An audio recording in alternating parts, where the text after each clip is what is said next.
di E parlamentari. cioè con le preferenze, Di Pietro? Io sono più favorevole ai collegi, perché in ogni collegio il cittadino può conoscerlo, ma certamente o collegi o preferenze che il cittadino sappia prima due cose.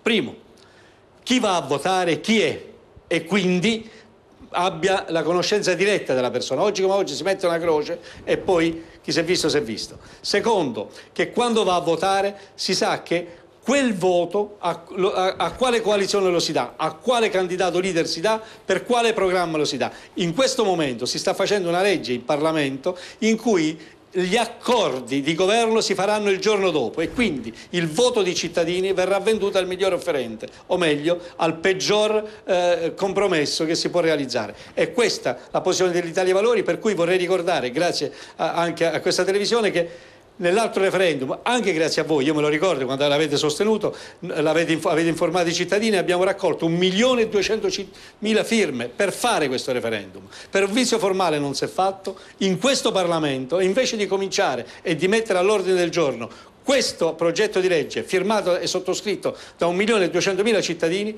lo si mette un altro progetto di legge formato da 3 segretari di partiti che devono assicurarsi di poter fare l'inciucio dopo le elezioni. E questa, Di Pietro, è sicuramente una ferita, perché dopo quel referendum si sia arrivata a discutere di legge elettorale all'ultimo momento, a legislatura quasi conclusa, con ogni partito che propone la cosa che gli dà più vantaggi, è veramente una cosa difficile da raccontare ai nostri cittadini e alle persone che ci guardano per televisione.